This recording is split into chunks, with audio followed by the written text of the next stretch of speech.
ፋኖ መግለጽ ኣውፅኡ ነይሩ ኣብ ዝሓለፉ 2-3 መዓልቲ ክንሕልፎም ዝቐነና ሽዑ እውን ብሰበር ኢና ሓሊፍናዮ ፋኖ መግለጽ ኣውፅኡ ኣሎ መረፃ ናይ ኢትዮጵያ ናይ ጨረባ መረፃ ከም ዝበሎ ኣብይ ኣሕመድ ባዕሉ ናይ ጨረባ እዩ ህዝብና ጨቆነ ህዝብና ጨፍጨፈ መረፃ ዝበሃል የለን ኣምሓራና ጨፍጨፍካ መረፃ ኣምሓራ ክልል ክካየድ ይኽእልን ለዚ ጀነራላት ዓጀብቲ ሒዙ መረፃ ዋላ እንተበለ እዚ ናይ ምጭብርባር ከይዲ ክትሰርሑ ዝተረኸብኩም ናይ ኣምሓራ ተወለድቲ ወይ ለየኹም ንሰለስተ ኣካላት መጠንቀቕታ ኣቕሪቡ ነይሩ ፋኖ ናይ መጀመርያ መጠንቀቕታ ንኣብይ ኣሕመድ ባዕሉ እዩ ብዝኾነ ይኹን መንገዲ ኣብ ካሊእ ክትቅልድ ትኽእል ኢኻ እንተዘይትቕልድ ይሓይሽ ግን ክትቅልድ ትኽእል ኢኻ ንሶም ባዕሎም ይመልሱ ኣብ ኣምሓራ ክልል ግን ፋኖ ስካዕ ዘሎ ክትቅልድ ኣይትኽእልን ዝብል መጠንቀቕታ ነይሩ ስጉምቲ ክንወስድ ኢና ዝብል መጠንቀቕታ ነይሩ ካልኣይ ንተሳተፍቲ ኣብቲ መረፃ ክንሳተፍ ኢና ንዝብላ ፓርቲታት እውን ኣብ ኣምሓራ ክልል መፂና ክንወዳደር ኢና እንተኢልኩም ስጉምቲ ከም እንወስድ ኣቐዲምና ነፈልጥ ኣለና ምስ በለ ሳቶም እውን ትማሊ ዘቕረብናዮ ተስታውስ እንተኾንካ እቶም ዓበይቲ ዝበሃሉ ሕዚ ብናይ ኣምሓራ ፖለቲካ ተመስገን ጥሩነህ እውን ኣብቲ ተወለደሉ ከባቢ ከይወዳደር ሕዚ ናብ ባህር ዳር መፂኡ ኣሎ ኣረጋ ከበደ ባዕሉት ፕሬዚዳንት እውን ኣብ ባህር ዳር ይኽወዳደር ኢሉ ኣሎ ኣገኘው ተሻገር እውን ኣብ ጎንደር ይኽወዳደር ኢሉ ኣሎ ኣብ ወረዳታት ውፅእ ኢለን ካብዘን ከተማታት ውፅእ ዝበላ ወረዳታት እዮም ዝወዳደሩ ነይሮም ቅድሚ ሕዚ ተወለድሉን ወረዳ ማለት እዩ ሕዚ ግን ብናይ ፋኖ መጠንቀቕታ ምክንያት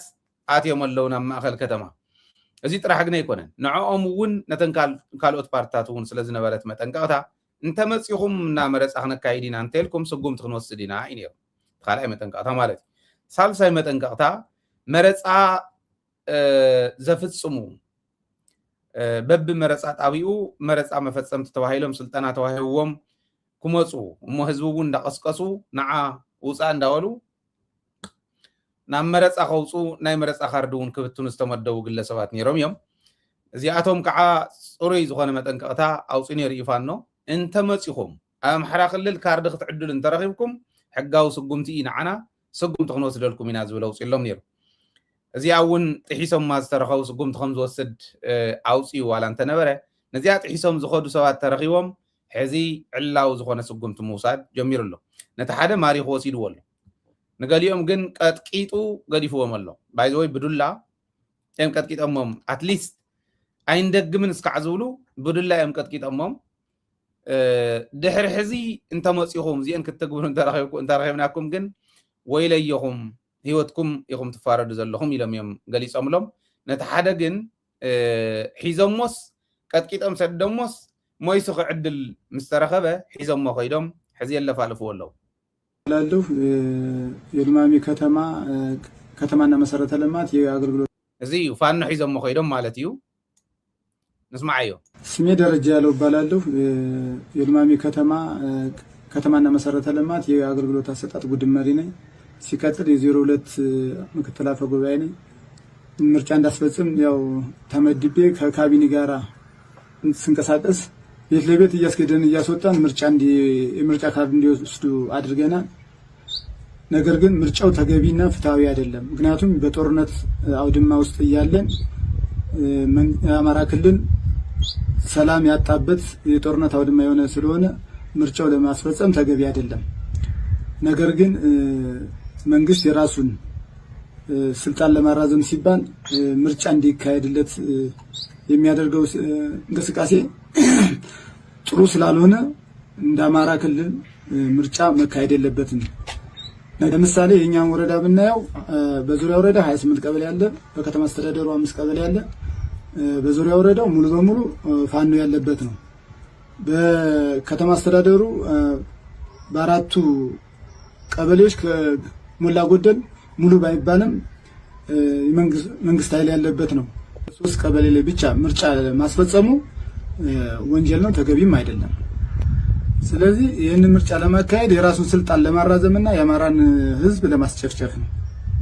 ያው ምርጫው እንዲካሄድ የተፈለገበት አማራ ክልል ሰላማዊ መሆኑን ለማሳየት ሲቀጥል መንግስት የራሱን ስልጣን ወደፊት ማለት ቀጣይ እንዳያስረክብና በጊዜያዊ አስተዳደር እንዳይመራ ለማድረግ የሚደረግ እንቅስቃሴ ስለሆነ በአስገዳጅ ሁኔታ ነው ምርጫ እንዲካሄድ የተፈለገው ስለዚህ የኛም የተሰጠን ኦሪየንቴሽን ግዴታ ቤት ለቤት በመንቀሳቀስ የምርጫ ካርድ ወስዶ ተቃዋሚ ፓርቲ በሌለበት ምርጫ እንዲካሄድ የተደረገው መንግስት የራሱን ስልጣን ለሌላ ለዓለም መንግስታት አሳልፎ እንዳይሰጥና በጊዜያዊ አስተዳደር እንዳይመራ ምርጫው በአስገዳጅነት ሁኔታ ምርጫ እንዲካሄድ የተደረገ መሆኑ ዞሮ ምርጫው በአስገዳጅ ሁኔታ እንዲመረጥ እኛ ህብረተሰቡን በአስገዳጅ ሁኔታ ቤት ለቤት በማስቀስቀስና በማስመዝገብ ምርጫ ካርድ እንዲወስዱ አድርገን ምርጫውን በአስገዳጅ ሁኔታ እንዲመረጥ ለማድረግ የተደረገ የተሰጠ ኦሪየንቴሽን ነው። ሉማሜ ነው ያለሁት። ከሉማሜ ነው በፋኖ ቁጥጥር ስር የወጣሁት። ስለዚህ የፋኖ የሰጠውን መምሪያ ጥሼ ስለተገኘሁ ሁላችሁም ከዚህ ድርጊት ልትቆጠቡ ይገባል። ስለዚህ ፋኖ የሰጠውን መምሪያ ተገቢ በመሆኑ ለምርጫ የወጣችሁ ወይም ደግሞ ለቅስቀሳ የወጣችሁ ጓዶች ወይም ደግሞ እንደኔ የተመደባችሁ አካላት የኔን አራይ ተከትላችሁ ልትቆሙ ይገባል። ምርጫ ለማካሄድ ቀርቶ የራሳችንን ህይወት እንኳን ማዳን አልቻልንም። ምክንያቱም ያገዛዙ መንግስት የራሱን ጥቅም ለማድረግ ስለሆነ የፋኖ የሰጠውን መምሪያ ተግባራዊ እንድታደርጉ መልእክት ማስተላለፍ ፈልጋለሁ። ፎቲክ እንደ ንጉስ ትምርቃይ ይባል በትግርኛ ፎቲክ እንደ ንጉስ ትምርቃይ ሒዞም ይወስዶም ሞባይል ዘወይ ንዑ ጥራሕ አይኮነን ኩሎም ኣብዚ ናይ መረፃ ናይ አብይ አሕመድ ተልእኮ ዝተረኸቡ ኩሎም ተታሒዞም ተቀጥቀጡለው ተቀጥቂጦም ኦኬ ኢሎም አማን ኢሎም ከይዶም ገዝኦም ዝሰፈሩለው እንብልና ንዝበሉ ግን ከምዚ ገይሮም ካልኣይ ወሲዶም ሒዞም እዮም ከይዶም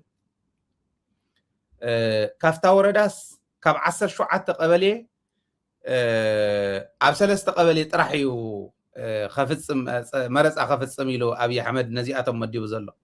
ካብ 17 ሰብ 3 ስለዚ ንሰርሕ ኣለና ንምባል ሰላም ኣላ ምሓራ ንምባል ዝኸደ ዘሎ ፋኖ ከምዚ ገይሩ ኣትይወሎ ማለት እዩ እና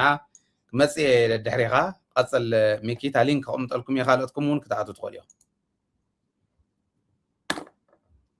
አንሚት ግበራ ሶሪ ሰላማት ንኩልኩም ከምቲ ልምደ እሞ ካብ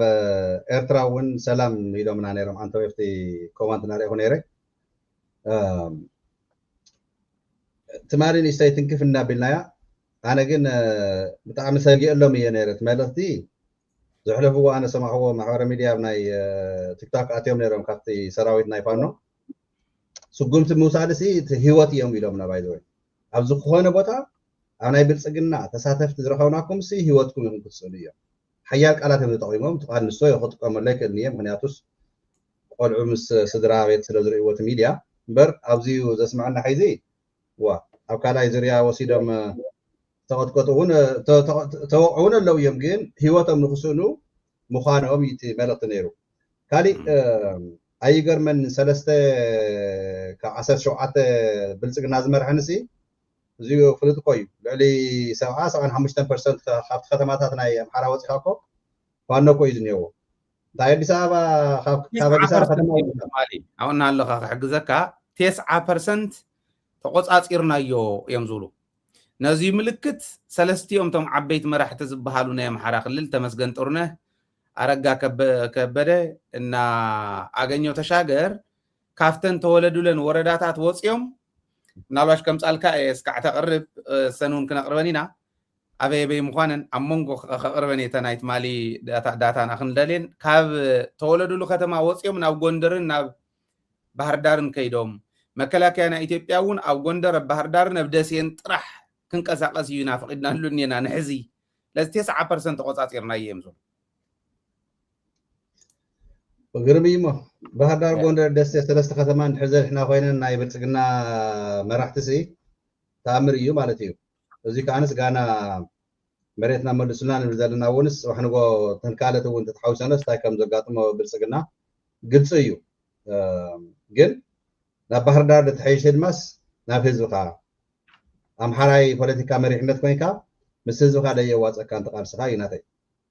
ምክንያቱ ህዝብካ ክሒድካ ዓድኻ ክሒድካ ምስ ጨፍጨፍቲ ህዝብካ እንድሕር ተሰሊፍካ ማለት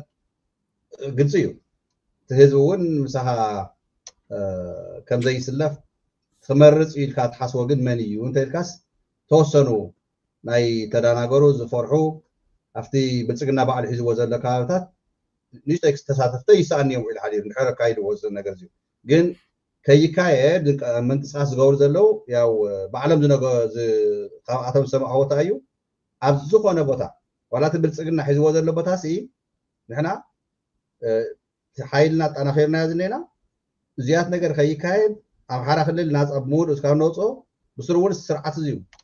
نعم مرجع زي كونس إيه ناب حق قرر ولا وطبع هيلو زرق زل سوزي زي كان أبي أحمديو أبي أحمد نفلطينا كلنا انتاي أبشر من تعمد نزا حاجر زي خمي جري فرصة خمسة له تكاتلوا ولا هم كلهم مسوس سلف حيلي بساعة زيادة حيزيتي خمسي ناي ولد نازل وخمسمان بس يكونوا في شيء وسكن زبها المسالات كم نكتشن 10 سنة ويدم ما تشمت عمت سقاي هزب إثيوبيا زمسي وزن هي بتالي هز تقرأي بلسقنا روما بساعة زيو كاب محارة بلسقنا كاب تقرأي بلسقنا حاويسو كافتي حاويسو حيزوهم زلو خدمات نو هيوتهم زي يدحنوا مرجع على محارة للزوانس إيه تا تقرأي نبلا زلنا تقرأي ون مرجع خمدي تكايد فلتيا أو محارة خلي الونسي وأنا بحردار قوندر نا زي تنسلست ختمات عويز ولا صوع خاينس إيه كما يجرى من كايدون نتمسكن طرنا خانيه انت هيدا دمم ناب مچوبتا نهادم كاديو نهزو خادم تقون مسزو خاد نحم نهزو خادم تكون كوين كاكو بتقنيان كوين تايو افتا زل خايا بوتا افتا قد محيزون توادر كلا بوتا تخون قلنا على هيوتكا نختدحن نهادم كا نابز مچوبتا اتي بدحري زلو حزب جن نخت ناب حدغا نختتو مخنياتو تاي خون حيز انا بناتي ريتو فانو نافذاي مرجع زكاية لكاتات دفي ولا انت آتيو سراويت توسنة ناتشفشف هاي آتو أبي أحمد ناي درون مالتي سو تي فانو حيزي تاكتيك يخسر مالتيو تاكتيك تايو توسنة غصري أفتن بلسقنا حيزي وانزل لبطا مرجع هكاية انتو هالنا عفاري ناي ناكو أكاتي لما يكون الدراش ملو ناي مرجع دوكيمنت مسمسي أنت لك أتي لما الزين مقوار كان ايه تم حارة خلل كاب تم محارة تولدتي كاب تم فانو زلقفون فانو بعلمون لعلي بلسقنا زمصو سراويت كاب دو ومسيو ناب أمحارة خلل موتو الموصل زي فلطو عدي خمدنا يتقرأي نولو انباتات يتقرأي كم زواقع أو أمحارة ون انباتات كم زلو قربات كم زلس ردو يمارتيو سلازيو ناي أبي أحمد مجرشو تجنكت ياو نريو لنا سواي زيقن تبالغ زحلفو زلس سقر منسي فان حيزس كاب بيشفتحه وندها لخا مقتاله وندها لخا قستي قوارو تواهيلو خيط الساتفو تواهيلو دحراي تساتفهم السوايزيس كان عايزوا تساتفو زي مقتالهم موصيو نسجن حيزي نتي خالي محبر سبنا يمحرا خساتف بجيجان بنخودو تشطعي مطنقتا تواهيو ملو دحرزي جن كل مطنقتا هيوم تمالي بقتمال زورنايو لما عن مدق زي حلفهم منو على تمالي بقاتهم لما عن تزبزل باي ويجانا سلازخنا امريكا ينبر مجرش جن نايم حرا حزبي أبز مرج أزمت زول مستاف زي كونس تقاليسكا مكيتكا صمدخات أنا خيركا نأبي أحمد الجزيء التشعين إسرائيل شديستان تصفى لنا يزبلان. يب قرم ن سمعت قلت أخونا اللهم تمسكن طرنا تو 9% نايم حرق اللي تقطعتيرنا أين زول زلوا فانو أبنت ونز جوار أنت زي خونيرو ورداتات بمول أن يقطر ورداتات فانو انت زي قطاطرن بعل تمسكن طرنه بعل غنيو تشاغر ناب كتماي مغويون بعل رغا كبد زبل تمسكن طرنه بيچنا ورق يو توليدو اب بيچنا ورق ونيزو ودادر نيرو حزنا بحر دار كيدلو ارغا كبد اب دبر ورق ينيرو كاب دبر ورق حزنا بحر دار كيدلو زي تولدلو خبابي يو تو زغلص زلخو اب بحر دار زخدلو تازو قطاطروا فانو زي قطاطرن عبيت ختماتات كم عنتو يزولكو غوندر بحر دار دسي طرح مخانن يوم غليصم دبر ماركوس كواس نو علوس اب تحتي ناي غوجام فانو خمزلو اغنيو تشاغر ون علفات استاذ بحال استاذ بحال خبابي يتوليدو اب غوندر حزن اب غوندر كتما خودادر ييلو زلو نافتا وردا زي اغن خد ايدلين ምክንያቱ እዛ ወረዳ እዚኣ ዘን ሕዚ ተቐስኩወን ቢቸና ወርቅ ደብረ ወርቅ እዛ ኣለፋት ኣቁሳት ባህልን እዚኣተን ብሙልአነ ብትሕቲ ፋኖ ከም ዘለዋ ለዚ ብጠቕላላ ክርአ ከሎ ሓፈሻዊ ፋኖ ዝቆፃፀሮም ከባቢታት ክርአ ከሎ 9% ናይ ኣምሓራ ክልል ከባብታት ኣብ ትሕቲ ናይ ፋኖ ቁፅፅር ከም ምዃኖም እዩ እዚ ሕዚ ዝረኣናዮ ኣቶ ደረጀ ኣያሌው ተታሒዙ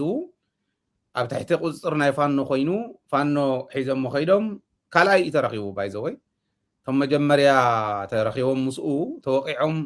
ከይዶም ፀጥ ዝበሉ ፀጥ ኢሎም እዮም ድሓር ግን ካልኣይ ምስ ከደ ተረኺቡ ተታሒዙ ከመይ ገይሮም እዮም ኣብዘን ከተማታት ደኣ ብርግፅ ኣብ ወረዳ ናይ ወረዳ ከተማ እዩ ተታሒዙሉ ዘሎ ናይታ ወረዳ ናይታ ናይ ወረዳ ከተማ 3 ቀበሌ ጥራሕን መረፃ ዘካይዳ ተንስተረፈ 14 ቀበሌ ፍቲ ወረዳ ግን ኣየካይዳን እየን ማለት እዩ ከምቲ ባዕሉ እውን ዝነገረና ዝነበረ ሕዚ ኣብዚ እውን 9% ዝብል ብደንብ ተረጋግፅዎ ትኽእሉ ኢኹም ክልተ ነገር ግን ኣነ ዝተረዳእኒ ሓደ ፋኖ ንህዝቦም ክንደየናይ ዝኣክል ዝቁርቆሩ ምዃኖም ተረዳእኽዎ ወቂዖም እዮም ሰዲዶሞም ኣይቀተልዎምን ከምቲ ቅድሚ ሕዚ ዝነበረ ኣይኮነን ሞር ዲስፕሊንድ እንዳኾነ መፅኾም ዘሎ የርኢ እቲ ካልኣይ ፋኖ ኣብ ውሽጢ እውን ሰባት ዘለውዎም ምዃኑ እንታይ እዩ ዝበለ ዘመነ ካሴብ ዝሓለፈ ንሕና ዕጥቂ ዝዓጠቑ ጥራሕ ኣይኮንና ነሰልጢንና ሚልዮናት ኢና ስልጢንና ኣብ ውሽጢ ኣብ ህዝቢ ውሽጥን ኣብ በረኻን እዩ ዘሎ ፋኖ በረኻ ጥራሕ ኣይኮነን ብረት ዝሓዘ ጥራሕ ኣይኮነን ብረት ዘይሓዙ ህዝቦም ከድሕኑ ለይትን ቀትርን ዝቃለሱ እውን ኣለውና እዮም እዩ ዝበለ ስለዚ ኣብ ውሽጢ ሰባት ከም ዘለውዎም ትርኢ ቀጥቂጦም ሰደሞም ተምስቕ ዝበሉ ስቂሎሞም እቶም ተመሊሶም ዝመፁ ግን ወዲያው ኣብ ኣናሃለዉ እዮም ሒዞሞም እዘው እዮም እኒአው ኣብ ውሽጢ እዮም እኒአው እቲ ከተማ እውን እዮም እኒአው ማለት እዩና ካባይ ተምሃሩ ምባሉ